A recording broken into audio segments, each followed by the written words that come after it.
etapas da evangelização. Eu queria pedir você para abrir a sua Bíblia, Mateus 13, 18 a 23. Então escutem, disse Jesus. Escutem e aprendam o que a parábola do semeador quer dizer. As pessoas que ouvem a mensagem do reino, mas não a entendem, são como as sementes que foram semeadas na beira do caminho.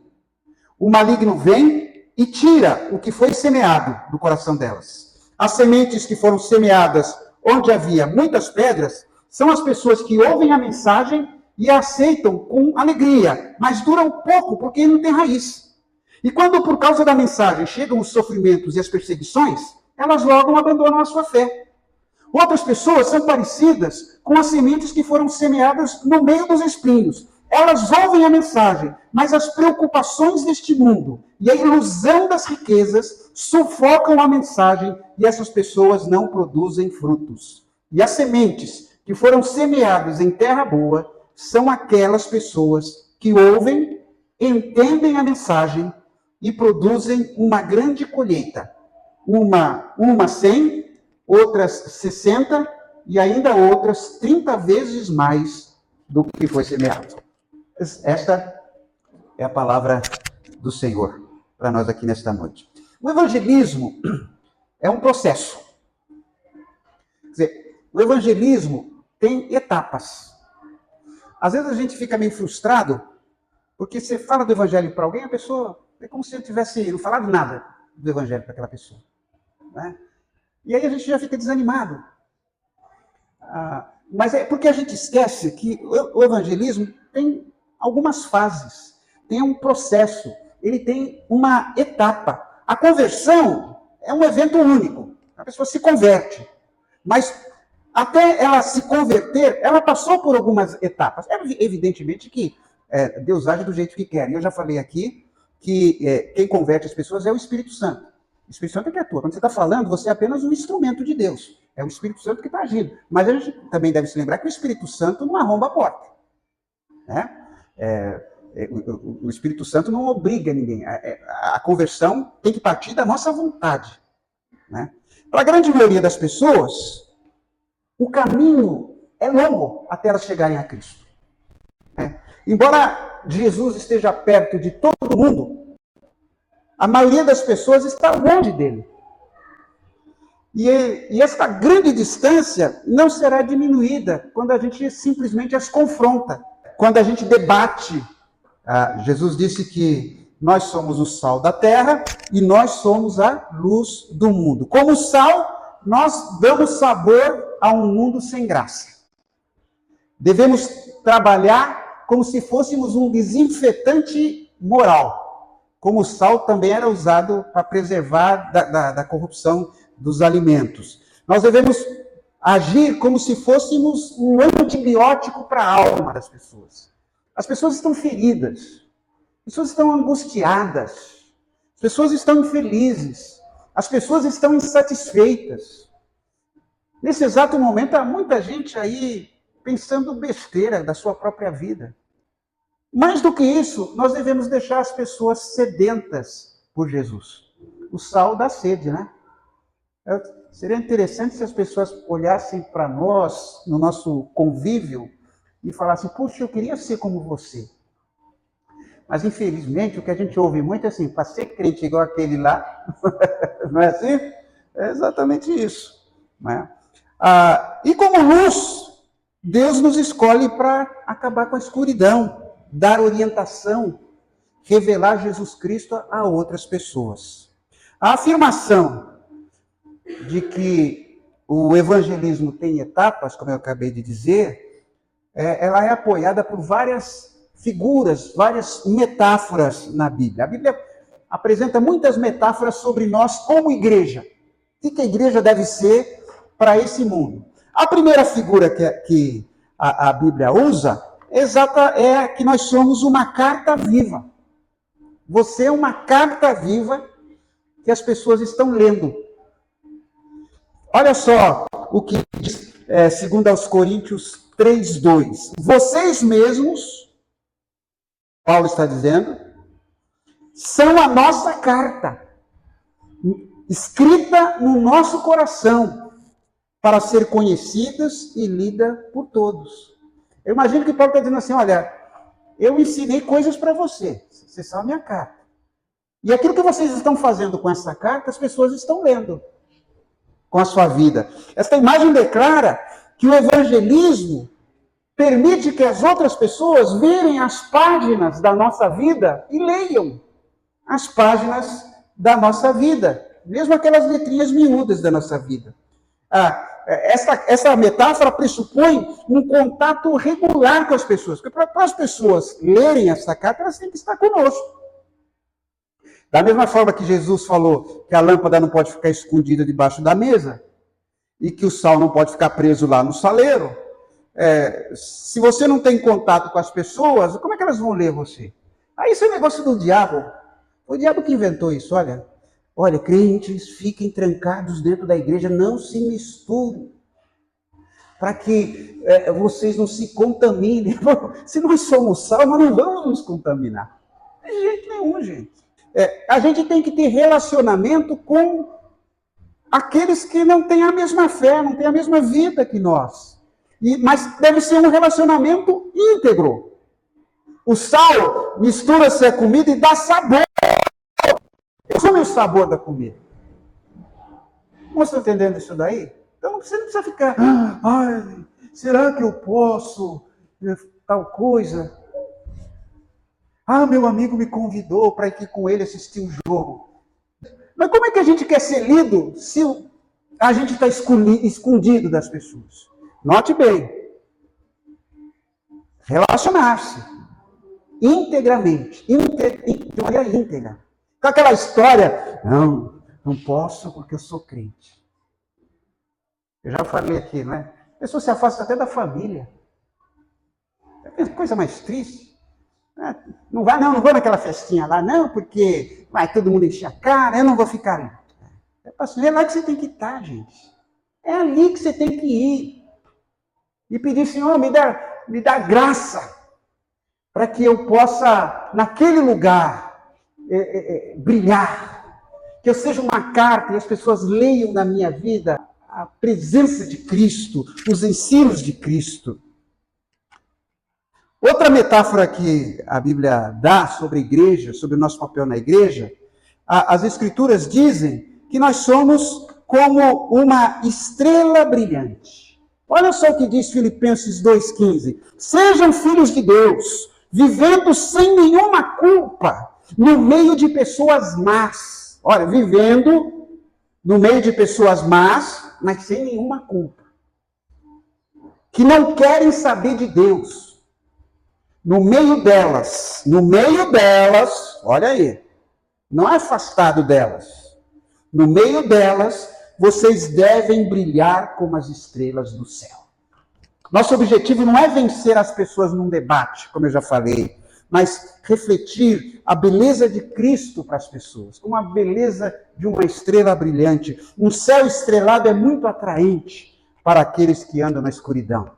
Assim como os céus declaram a glória de Deus, as suas estrelas vivas, que somos nós, também devem declarar. Nós somos chamados para declarar a glória de Deus neste mundo.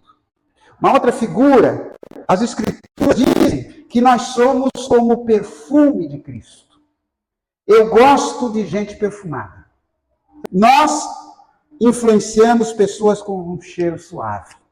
Olha só, de 2 Coríntios 2,15, porque nós somos como o cheiro suave do sacrifício de Cristo, que Cristo oferece a Deus. Cheiro que se espalha entre os que estão sendo salvos e os que estão se perdendo. Aquela expressão, isso não está cheirando bem. O crente sempre cheira bem. Deve cheirar bem. E isso leva a algumas perguntas. Eu transmito uma fragrância atraente para aqueles que estão ao meu redor? Eu ofereço o aroma de Jesus quando me misturo com outras pessoas? E se não, talvez a gente pudesse começar o dia assim: Senhor Jesus, me ajude a transmitir o seu perfume hoje. Que haja algo no meu sorriso ou na minha atitude que permeia as pessoas com a colônia de Cristo. A gente precisa disso. A cada dia, a cada momento. Uma outra figura que as Escrituras falam do papel da igreja é como uma linda noiva. Eu já fiz muitos casamentos. Nunca ninguém vai a um casamento para ver o pastor. Ninguém vai lá, vai ter um casamento, vou lá para ver se o pastor está bonito. Ninguém olha ali. Aliás, o pessoal não quer nem tirar foto do pastor. A pessoa olha, é para a noiva. A noiva que é o ponto alto do casamento. E é interessante que a Bíblia fala que nós somos a noiva de Cristo.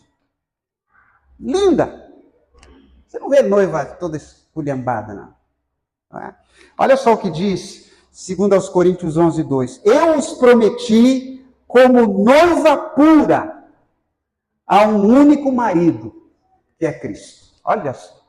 A igreja é como uma noiva pura.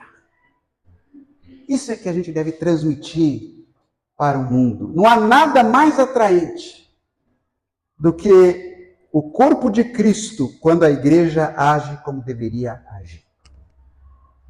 Uma outra figura que nós encontramos, a igreja como um agricultor paciente. Nós devemos ser como agricultores que estão envolvidos no progresso do cultivo, do plantio e da colheita. Isso é o que nós lemos lá em Mateus 13. Nessa parábola, nós encontramos aí os 5 tipos de solos. Existem pessoas que estão endurecidas. A semente caiu na metade do caminho, caiu ali na beira do caminho, onde o chão é batido. A semente ficou ali, não encontrou raiz, não encontrou como penetrar sua raiz, e veio um pássaro, foi lá e tirou aquela semente. Gente, no processo de evangelização, nós encontramos pessoas endurecidas. Endurecidas pela vida. Endurecidas pela vida. Pessoas que sofrem muito. Existem pessoas que foram criadas em ambientes, imagine assim, em certas comunidades, onde as pessoas, meninos, já são pagos para servirem ao tráfico. Nós encontramos isso com muita facilidade. Um dos rapazes que eu fiz clínica pré-matrimonial, o pai era crente. Aí eu perguntei para ele, escuta, mas por que você não vai à igreja? Porque seu pai e tal, você conhece a igreja, é um lugar tão agradável. Ele falou, olha, pastor, meu pai é líder lá na igreja. Ele fala em línguas, etc, etc. Mas em casa, meu pai é um cavalo. Foi isso que ele falou. Entende? Um coração foi sendo endurecido. Superstições, a nossa cultura, onde tudo pode, a cultura do consumismo. Algumas pessoas são duras. Pessoas que têm dificuldade de entendimento, elas não têm uma cultura acadêmica, às vezes não sabem nem ler direito. São pessoas simples, simplórias. É duro entrar a mensagem naqueles corações. Pessoas que foram enganadas. E aí por diante. Aí você vai falar pela primeira vez para a vida dela, o coração está duro. Há pessoas que são duras. Então você não acha que vai chegando lá. Por isso eu falei, é o Espírito Santo. Mas o que você tem que fazer com aquele chão ali? Você tem que pegar uma enxada, né, e cavar ali, afofar a terra. É isso. Então, por isso que eu estou falando que o evangelismo é um processo. Às vezes a gente desanima, assim, logo na primeira. Às vezes, sabe o tempo do folheto? A pessoa dá um folheto, a pessoa pega lá e joga fora, não quer nem olhar. É dura por isso. Outro tipo de pessoa são as pessoas superficiais. A pessoa, não, eu quero. Agora eu me achei. Às vezes superficial porque, primeiro que ela não sabe o que é o evangelho. Segundo que ela pensa que evangelho é ter seus problemas resolvidos. Evangelho não, agora virei crente. Agora, como diz lá o pastor, lá na televisão, agora eu vou enricar. Agora eu vou. Ou ela está passando por um problema e se agarra ao primeiro tronco que encontra. Ah, não. Aí foi numa igreja. Ah, eu entrego minha vida a Cristo. Existem também as pessoas materialistas. Pessoas sufocadas. Porque a Bíblia fala, a semente caiu no lugar onde tinha muito espinheiro. Aí a planta germinou, começou a crescer, só que o espinheiro sufocou. E aí ela não cresceu. Então existem pessoas que elas recebem a palavra, sim, é isso mesmo, acho que eu vou sim, vou. Mas ela tem tantas preocupações na vida, é a minha faculdade, o meu emprego, eu tenho. Hoje ninguém mais se forma em nada. Uma pessoa entra numa empresa, ele já tem curso superior, mas tem que fazer um doutorado, um pós-doutorado, mas é assim lá no Itaú, então sempre lá, você tem que estudar, você tem que aprender mais uma língua. Pessoas estão cheias de coisas para fazer. E aí, nesse mundo materialista, eu quero ficar bem na vida, eu preciso trocar de carro, eu preciso trocar de casa, eu quero comprar aquela roupa, aquele tênis, e aí isso não tem limite. Aí a palavra, o evangelho fica sufocado. Às vezes a gente vai encontrar pessoas que estão assim. Não, mais tarde talvez eu entregue minha vida para Jesus. Mas agora eu não tenho tempo. E existem pessoas preparadas. Existem pessoas que elas foram, já houve esse trabalho, elas já foram até duras. Mas ela começou a conviver com outros cristãos. Ela tinha um bom crente ali. Tinha alguém lá da Igreja Batista do Parque do Carmo, que dava um bom exemplo, uma pessoa amável, uma pessoa que não ficava apontando os pecados, você vai para o inferno, você vai não sei o quê. E ajudava os necessitados, era compreensiva. E ela falou, puxa, estão falando de Jesus, é errado. E aí ela começa a se aproximar, aí ela vai falando do Evangelho, da palavra de Deus. E fala, não é assim não, olha só o que a Bíblia diz. Sabe, uma teoria que eu tenho, muitas pessoas não se convertem porque elas não conhecem a Cristo. Elas conhecem a igreja, através dos seus membros. Então a gente bota Cristo está no centro, a gente bota uma cerca em volta de Cristo, aí você tem que passar pela igreja, as regras da igreja. A igreja pode isso, não pode. Então, às vezes as pessoas são superficiais, porque elas precisam conhecer mais sobre o Evangelho. Há pessoas que são materialistas. E a gente precisa, através da apresentação dos valores do Evangelho, a gente não vai levar tudo desta vida. E pode ser que a gente encontre pessoas preparadas. Talvez ela esteja do seu lado. Entende? Quando alguém se converte, por isso que é uma fase. Talvez ela já tenha passado pela fase do enderecimento. Algum crente, já trabalhou na vida dela. Alguém já ensinou, pode ter sido outra pessoa, ensinou alguma coisa sobre o Evangelho.